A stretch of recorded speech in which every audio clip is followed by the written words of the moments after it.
Assalamualaikum warahmatullahi wabarakatuh. Perkenalkan, nama saya Muhammad Fadil Aziz dari kelas PJKRC 2019. NIM 193104170. Di sini saya ingin mempresentasikan hasil dari materi saya, yaitu tentang masalah tes. Yang pertama yaitu pengertian. Pengertian tes. Istilah tes diambil dari kata suatu pengertian dalam bahasa Prancis kuno yang berarti piring untuk menyisikan logam-logam mulia.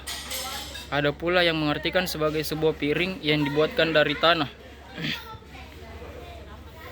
Beberapa istilah-istilah yang berhubungan dengan tes.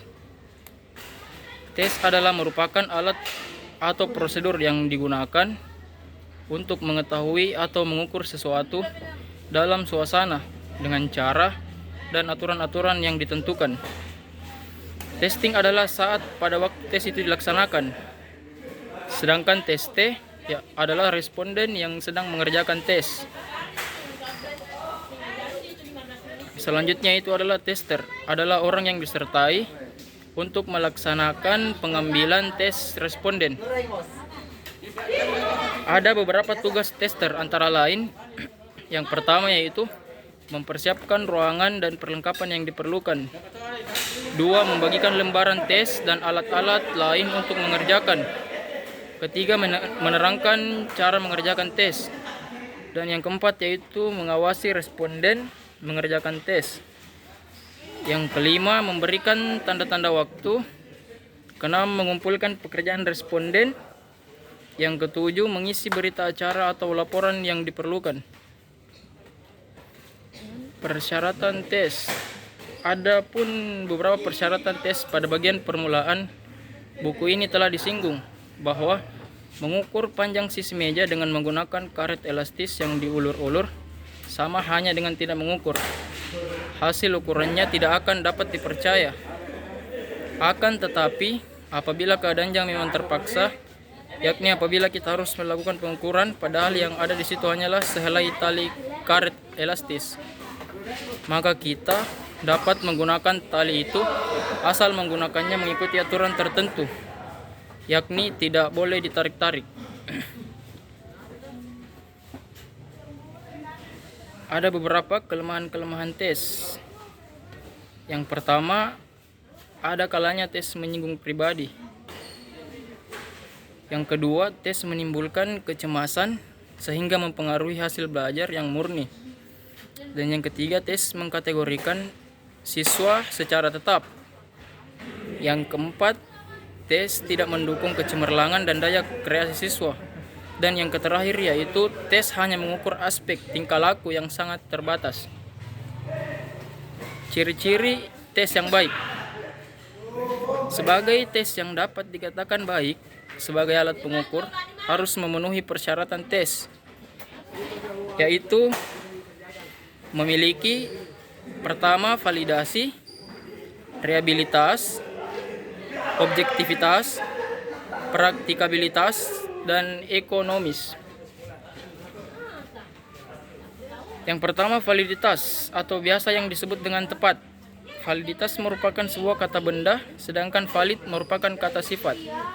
Contoh, untuk mengukur besarnya partisipasi siswa dalam proses belajar mengajar bukan diukur melalui nilai yang diperoleh pada waktu ulangan, tetapi dilihat melalui yang pertama yaitu kehadiran, kedua terpusatnya perhatian pada pelajaran, dan yang ketiga ketetapan menjawab pertanyaan-pertanyaan yang diajukan oleh guru dalam arti relevan pada permasalahannya.